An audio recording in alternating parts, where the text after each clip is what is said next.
Hello everyone, my name is Mudud Gupta. This is the next video in our Atmanirbhar series जो हमने शुरू करी थी, जिसमें हमने MSMEs, businesses, loans, credit guarantee, tax rebate, इन सब मुद्दों के ऊपर बात कर ली थी। आज का जो वीडियो है ये फोकस होगा रूरल इंडिया पे, किस तरीके से माइग्रेंट्स जो हैं उनके ऊपर फोकस किया जा रहा है, रूरल और अर्बन पुअर के ऊपर फोकस किया जा रहा है, और क्या क्या उन्हें अलग अलग जॉब फैसिलिटीज प्रोवाइड की जा रही हैं, फाइनेंशियल असिस्टेंस दिया जा रहा है, खाने का असिस्टेंस दिया जा रहा है। All these points will be discussing in this particular video presented by me Mudit Gupta. आगे बढ़ने से पहले to subscribe to Unacademy plus you can use my referral code Mudit Gupta for 10% discount. काफी सारे प्लस कोर्सेज स्टार्ट हो रहे हैं आज से, दैट इज 17 जून से मॉडर्न हिस्ट्री का कोर्स स्टार्ट हो रहा है। होना 16 जून से था but due to some reason हो नहीं पाया। I was not in the best of my health, so इसलिए 17 जून से होगा। मेन्स आंसर राइटिंग और इंटरनल सिक्योरिटी का कोर्स 24 जून से। करंट अफेयर्स के ऊपर कोर्स आ रहा है बहुत जल्दी। इकोनॉमी का फुल फ्लेजेड कोर्स शुरू हो रहा है 28 जुलाई से, साथ के साथ और पॉलिटी के ऊपर और इंटरनेशनल रिलेशंस के ऊपर ये दो कोर्सेज स्टार्ट हो रहे हैं बहुत जल्द जुलाई के महीने में। So to subscribe to Unacademy plus you can use my referral code Mudit Gupta for 10% discount. सो आज का हमारा फोकस रहेगा पुअर्स, माइग्रेंट्स एंड फार्मर्स पे, एंड उसमें भी सबसे पहले देखेंगे फार्मर और रूरल इकोनॉमी से रिलेटेड क्या क्या मेजर्स अनाउंस करे गए हैं आत्मनिर्भर के पैकेज में। सबसे पहले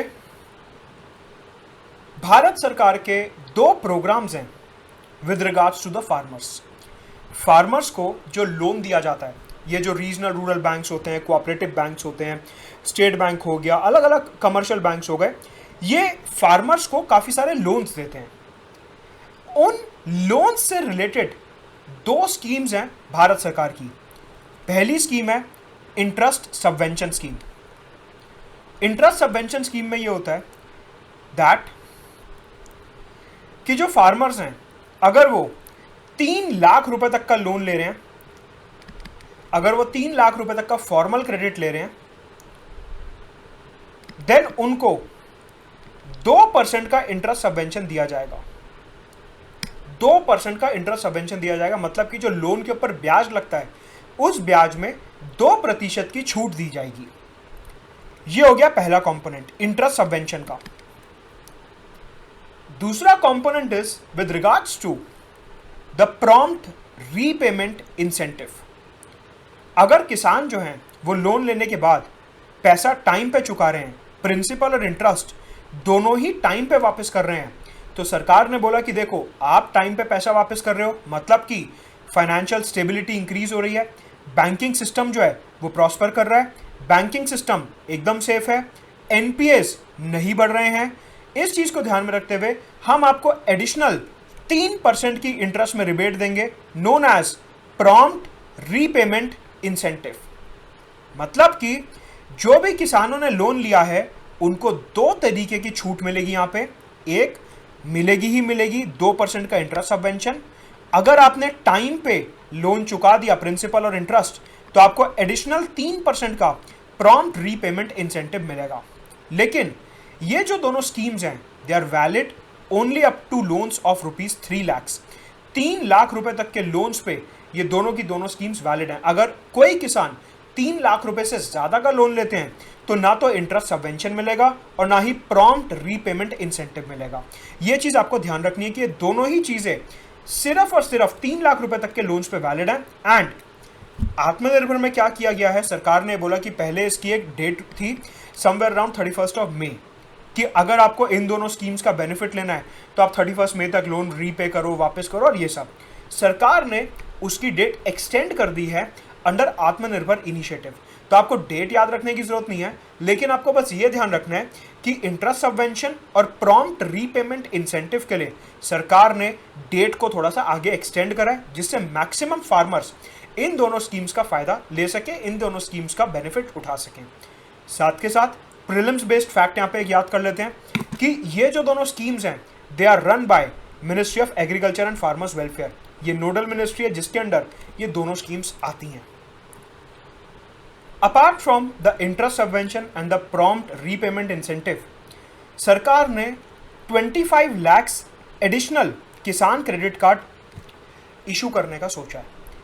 बेसिकली हमारे को पता है कि जो हमारे किसान होते हैं, जो हमारे फार्मर्स हैं, वो दो जगह से लोन्स लेते हैं, या तो फॉर्मली लोन ले रहे हैं बैंक्स वगैरह से, regional rural banks, cooperative banks, scheduled commercial banks, इन सब से, या फिर वो लेते हैं इनफॉर्मल लोन्स। इनफॉर्मल लोन का मतलब होता है जमींदार, साहूकार, मनी लेंडर, जो लोकल लोग होते हैं, बड़े बड़े लेवल के बड़े जमींदार, उनसे लोन लेते हैं।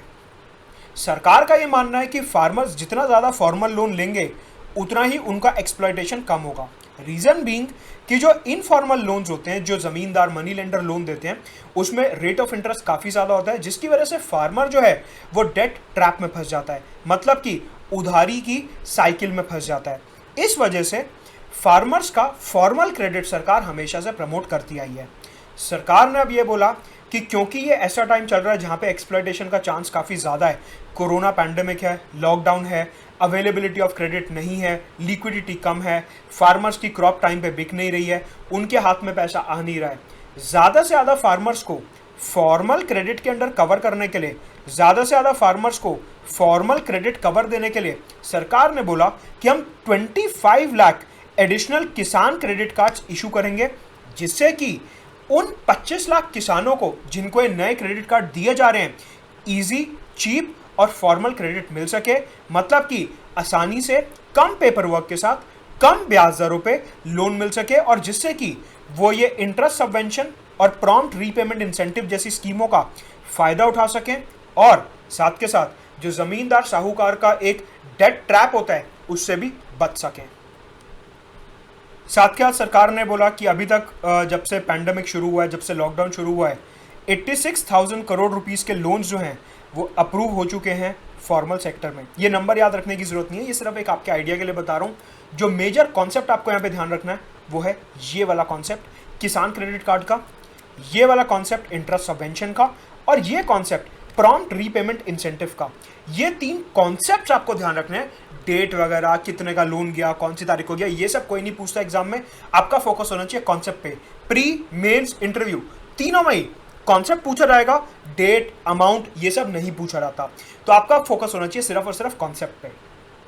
ऑल्सो साथ के साथ सरकार ने बोला कि जो नाबार्ड है,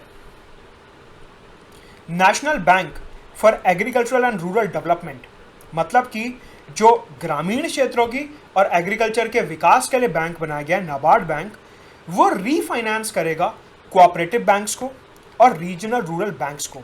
रीफाइनेंस का मतलब क्या होता है समझते हैं डिटेल में। थोड़ा सा अच्छा कॉन्सेप्ट है, इसलिए थोड़ा टाइम लेके डिटेल में समझाऊंगा। तो देखिए, ये 3 फार्मर्स हैं, फार्मर 1, फार्मर 2, फार्मर 3, 3 फार्मर्स हैं। इन फार्मर्स को कोऑपरेटिव बैंक्स ने और रीजनल रूरल बैंक्स ने लोन दिया। लड़स से 100 रुपीज़ का लोन इधर से आया, 50 रुपीज़ का लोन इधर से आया, 50 रुपीज़ का लोन इधर से आया। अब यहां पे ध्यान से देखिए, मैंने क्या बोला कि नाबार्ड जो है वो रीफाइनेंस फैसिलिटी प्रोवाइड करेगा, किसे? कोऑपरेटिव बैंक्स को और रीजनल रूरल बैंक्स को। तो देखिए, रीफाइनेंस का मतलब क्या होता है कि कोऑपरेटिव बैंक्स और रीजनल रूरल बैंक्स ने 200 रुपए का लोन दे दिया फार्मर्स को। अब नाबार्ड जो है वो ये 100 रुपए और इधर 100 रुपए इनको रीफाइनेंस कर देगा, so that these cooperative banks and regional rural banks can give additional credit। मतलब कि 100 रुपए दे दिया, 50 रुपए दे दिया, 50 रुपए दे दिया, लेकिन और भी तो फार्मर्स हैं। अब जब कोऑपरेटिव बैंक ने, रीजनल रूरल बैंक ने ये पैसे दे दिए, इनके पास कुछ पैसा बचा ही नहीं, नाबार्ड ने कहा कोई दिक्कत नहीं है, मैं इसे रीफाइनेंस कर देता हूँ कि जितने का आपने लोन दिया है मैं उतने का आपको फिर से लोन दे देता हूँ कम ब्याज दर पे, जिससे आप बाकी के बचे फार्मर्स को केटर कर सको, जिससे आप बाकी के बचे फार्मर्स को ये पैसा ट्रांसफर कर सको। So this is what is known as refinance facility. So यहाँ पे नाबार्ड रीफाइनेंस फैसिलिटी प्रोवाइड करेगा कोऑपरेटिव और रीजनल रूरल बैंक्स को, so that they can give loans to greater number of farmers to larger audience. मतलब कि farm sector में formal credit को बढ़ाने के लिए, फॉर्मल क्रेडिट को प्रमोट करने के लिए नाबार्ड रीफाइनेंस फैसिलिटी प्रोवाइड करेगा। साथ के साथ जो भी फार्मर्स फॉर्मल क्रेडिट ले रहे हैं, सरकार उन्हें इंटरेस्ट सबवेंशन, किसान क्रेडिट कार्ड और प्रॉम्प्ट रीपेमेंट इंसेंटिव प्रोवाइड करेगी। तो एक तरीके से हमारे को समझ आ रहा है कि यहाँ पे सरकार की कोशिश है कि क्योंकि इस लॉकडाउन के टाइम पे, इस पैंडेमिक के टाइम पे जब स्लो डाउन चल रहा है, फार्मर्स को लिक्विडिटी की काफ़ी ज़्यादा दिक्कत आ रही है, उनका जो प्रोड्यूस है वो एक्सपोर्ट नहीं हो पा रहा है, उनका प्रोड्यूस दिल्ली, मुंबई, कलकत्ता, चेन्नई, बैंगलोर जैसी मेजर मार्केट्स में नहीं पहुंच पा रहा है। इसका मतलब फार्मर्स की जो कमाई है, फार्मर्स की जो इनकम है, वो इम्पैक्ट हो रही है। अब देखिए, जो छोटे और मार्जिनल फार्मर्स होते हैं वो क्या करते हैं, पिछले सीजन का प्रोड्यूस बेचेंगे, पैसा आएगा, उस पैसे को यूज करके अगले सीजन के लिए सोइंग करेंगे, लेबर रखेंगे, इरिगेशन करेंगे, केमिकल, खाद, यूरिया वगैरह डालेंगे। अब इस बार क्या हुआ, पिछले सीजन की क्रॉप ठीक से बिकी नहीं, प्राइस मिला नहीं ठीक से, इस वजह से सरकार ने फॉर्मल क्रेडिट प्रमोट करने के लिए 25 lakh Kisan credit card, interest subvention, prompt repayment incentive और ये रीफाइनेंस फैसिलिटी अनाउंस करा। प्रीलिम्स डायरेक्ट क्वेश्चन बनता है यहां से, mains GS mains paper 3 economy के पॉइंट ऑफ व्यू से डायरेक्ट क्वेश्चन बनता है, ऐसे डायरेक्ट क्वेश्चन बनता है अगर आता है कि agriculture is the backbone of the Indian economy, primary sector is the backbone of the Indian economy, सीधा क्वेश्चन बनता है और इंटरव्यू में तो पूछा ही जा सकता है। तो इन तीनों पर्सपेक्टिव से आपको पूरा एनालिसिस ध्यान रखना है। इसके साथ साथ रूरल इंफ्रास्ट्रक्चर प्रमोट करने के लिए, रूरल इंफ्रास्ट्रक्चर को बढ़ावा देने के लिए, मतलब कि ग्रामीण क्षेत्रों की सड़कें, ग्रामीण क्षेत्रों के ब्रिज हो गए, पाइपलाइंस हो गई, इरिगेशन नेटवर्क हो गया, अलग अलग प्रोजेक्ट्स हो गए, उस इंफ्रास्ट्रक्चर को प्रमोट करने के लिए सरकार ने ये बोला है that under the rural infrastructure development fund, एक फंड होता है, क्या होता है अभी बताऊंगा डिटेल में, एक फंड होता है जिसका नाम है रूरल इंफ्रास्ट्रक्चर डेवलपमेंट फंड। इस फंड में से 4200 करोड़ रुपीस दिए जाएंगे for the development of rural infrastructure. ग्रामीण क्षेत्रों के इंफ्रास्ट्रक्चर को प्रमोट करने के लिए 4200 करोड़ रुपीस दिए जाएंगे from this rural infrastructure development fund. ठीक है, इससे क्या होगा, रूरल इकोनॉमी में जो हमारे रूरल एरियाज हैं, इन रूरल एरियाज में इंफ्रास्ट्रक्चर होगा, इन्वेस्टमेंट होगी, जॉब जनरेशन होगा, स्टील, सीमेंट, इलेक्ट्रिसिटी, आयरन, इन सब की कंजम्पशन बढ़ेगी, ज़्यादा से ज़्यादा लोगों को नौकरी मिलेगी। हमारे को पता है कि अर्बन एरिया से ऐसे बहुत सारे लोग हैं जो अपने ग्रामीण क्षेत्रों की तरफ वापस गए हैं, those who have reverse migrated, and hence those people who have gone back from the urban areas to the rural areas, they will get additional employment, and hence this disbursement of 4200 crore rupees from the rural infrastructure development fund towards rural infrastructure is an extremely positive step to promote rural employment and to give a fillip to the rural demand। मतलब कि लोगों को जितनी ज़्यादा नौकरी मिलेगी उतनी ज़्यादा उनके हाथ में सैलरी आएगी, जितनी ज़्यादा उनके हाथ में सैलरी आएगी वो उतना ही अपनी बेसिक एमिनिटीज़ खरीदेंगे, खर्चा करेंगे थोड़ा बहुत, तो उससे क्या होगा, एक इकोनॉमी में किक स्टार्ट होने लगेगा जो आपका साइकिल है पूरा। ठीक है, तो सवाल उठता है कि ये रूरल इंफ्रास्ट्रक्चर डेवलपमेंट फंड होता क्या है। ये जो रूरल इंफ्रास्ट्रक्चर डेवलपमेंट फंड है, it is a fund under NABARD. NABARD के अंडर आता है। नाबार्ड क्या है, वही जो मैंने आपको बताया, national bank for agriculture and rural development. This was created by government of India in 95-96 to promote rural infrastructure। सिर्फ और सिर्फ रूरल इंफ्रास्ट्रक्चर, सड़कें, पावर प्रोजेक्ट्स और इन सब को प्रमोट करने के लिए एक्सक्लूसिवली भारत सरकार ने ये रूरल इंफ्रास्ट्रक्चर डेवलपमेंट फंड बनाया। अब ये जो रूरल इंफ्रास्ट्रक्चर डेवलपमेंट फंड है, इसके अंडर 3 पर्टिकुलर एक्टिविटीज से को लेके पैसा दिया जाता है। एग्रीकल्चर एंड एलाइड एक्टिविटीज़, मतलब कि आपको एग्रीकल्चर का कोई इंफ्रास्ट्रक्चर डालना है, सॉइल टेस्टिंग लेबोरेटरीज बनानी है, उसके बाद आपको कोई फार्म इंश्योरेंस लाना है, या फिशरी से रिलेटेड पॉन्ड्स बनाने हैं, पोल्ट्री के लिए शेड बनाने हैं, क्रॉस ब्रीडिंग करनी है आपको एनिमल्स की, so that milk productivity can go up. Agriculture और एलाइड एक्टिविटी, बी कीपिंग के लिए आपको कोई इंफ्रास्ट्रक्चर सेटअप करना है, इसके लिए आपको जो भी पैसा चाहिए वो आपको रूरल इंफ्रास्ट्रक्चर डेवलपमेंट फंड से मिल सकता है। ऑल्सो अगर आप रूरल पुअर, रूरल विमेन या फिर अदर वल्नरेबल ग्रुप्स का भला करना चाहते हो, उनके हाथ में पैसा देना चाहते हो, उनके डेवलपमेंट के लिए कुछ करना चाहते हो, तो उसके लिए भी यहाँ से पैसा मिल सकता है। साथ के साथ rural connectivity, connecting farms to mandis, connecting farms to bigger district towns, ऐसे अगर आपको रूरल कनेक्टिविटी, ट्रेन्स वगैरह प्रमोट करना है तो रूरल इंफ्रास्ट्रक्चर डेवलपमेंट फंड के अंदर पैसा मिल सकता है। तो यहाँ पे आपको ध्यान रखना है कि जो रूरल इंफ्रास्ट्रक्चर डेवलपमेंट फंड के अंदर पैसा मिलेगा वो 3 मेजर एक्टिविटीज़ के लिए मिलेगा, agriculture and allied activities, social sector and rural connectivity. इस पर्टिकुलर फंड के अंडर, ये जो नाबार्ड के अंडर फंड आता है, यहाँ से पैसा कौन कौन ले सकता है? पंचायत ले सकती हैं, अलग अलग स्टेट डिपार्टमेंट ले सकते हैं, मिनिस्ट्रीज ले सकती हैं और स्टेट गवर्नमेंट ले सकती है। तो बेसिकली क्या होता है, जिसका भी प्रपोजल होगा, मान लीजिए HRD मिनिस्ट्री का प्रपोजल है, या social justice and welfare ministry का प्रपोजल है, या फिर वाटर मिनिस्ट्री का प्रपोजल है, इरिगेशन मिनिस्ट्री का, एग्रीकल्चर मिनिस्ट्री का प्रपोजल है स्टेट लेवल पे, तो सबसे पहले आपको वो प्रपोजल सबमिट करना पड़ेगा उस स्टेट की फाइनेंस मिनिस्ट्री को। मतलब कि अगर कोई पंचायत है और उन्हें रूरल इंफ्रास्ट्रक्चर डेवलपमेंट फंड के अंडर पैसा चाहिए for agriculture and allied activities, तो सबसे पहले उन्हें अपना प्रपोजल सबमिट करना पड़ेगा अपनी स्टेट के फाइनेंस मिनिस्ट्री के पास। वहाँ से वो प्रपोजल पास होगा और फिर नाबार्ड जो है इस फंड में से पैसा जनरेट कर देगा। तो ये हैं सारे फैक्ट्स और figures with regards to rural infrastructure development fund. Prelims के पॉइंट ऑफ व्यू से काफ़ी ज़्यादा इंपॉर्टेंट है। सो इस फंड में से 4200 crore rupees rural infrastructure promote करने के लिए दिया जाएगा। ऑल्सो अपार्ट फ्रॉम दिस एक काफ़ी मेजर पॉइंट समझते हैं।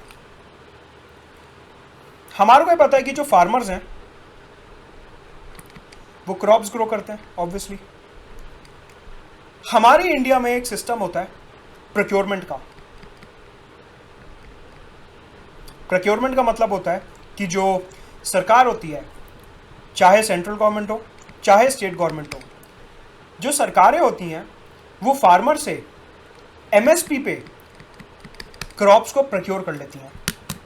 Crops are procured from the farmers at MSP, minimum support price, जो cabinet committee on economic affairs headed by prime minister announce करती है हर सोइंग सीजन से पहले। अभी क्या हुआ, हमारे को पता है कि मार्केट का काफी ज्यादा बुरा हाल है। साथ के साथ जो प्रोक्योरमेंट होती है वो एक्चुअल में हर जगह पे नहीं होती, सिर्फ लिमिटेड जगहों पे प्रोक्योरमेंट होती है। फार्मर्स ने जो क्रॉप्स उगाई, उस क्रॉप्स का जो प्रोक्योरमेंट हो रहा है वो हर जगह पे नहीं होता, वो लिमिटेड जगह पे होता है। सरकार ने बोला कि फार्मर्स का प्रोक्योरमेंट इंक्रीज करने के लिए, so that we can procure more and more crops from farmers at MSP, क्योंकि मार्केट का तो अभी काफी बुरा हाल है। फार्मर्स जो हैं वो मार्केट में अपना क्रॉप नहीं बेच सकते। फार्मर्स से क्रॉप्स ज्यादा प्रोक्योर करने के लिए we are issuing 6700 crore rupees to the state governments. राज्य की सरकारों को हम 6700 करोड़ रुपीस देंगे, जिससे कि ये जो प्रोक्योरमेंट का ऑपरेशन है उसको इंक्रीज किया जा सके। मतलब कि जिन एरियाज में प्रोक्योरमेंट नहीं हो रही थी वहां पे इस लोन के पैसे के थ्रू स्टेट गवर्नमेंट्स प्रोक्योरमेंट करेंगे, जिससे कि farmers are not forced to sell their produce in the market at a lower price. क्योंकि अभी मार्केट की हालत खराब है, तो जो मंडीज में मिडलमैन ट्रेडर्स बैठे हैं वो फार्मर्स को फोर्स कर सकते हैं कि मार्केट काफ़ी स्लो डाउन है, आप हमारे को अपना प्रोड्यूस कम रेट पे बेचो। फार्मर्स को उस एक्सप्लॉयटेशन से बचाने के लिए सरकार ने 6700 करोड़ रुपीस का लोन दिया स्टेट गवर्नमेंट्स को, जिससे कि स्टेट गवर्नमेंट्स प्रोक्योरमेंट कर सकें और फार्मर्स का एक्सप्लॉयटेशन बचाया जा सके। तो ये एक और काफ़ी महत्वपूर्ण कदम उठाया गया by the central government under the Atmanirbhar project to promote procurement from the farmers at the state level. Right, नीचे डिस्क्रिप्शन बॉक्स में अगर आप देखोगे तो मेरे टेलीग्राम चैनल का लिंक दिया है, उससे जरूर ज्वाइन कर लीजिए। And to subscribe to Unacademy plus you can use my referral code Mudit Gupta for 10% discount. साथ के साथ काफ़ी सारे कोर्सेज आ रहे हैं जिसका डिटेल मैं ऑलरेडी शेयर कर चुका हूँ। टेलीग्राम पे बाकी का डिटेल आपको मिल जाएगा। Thank you very much.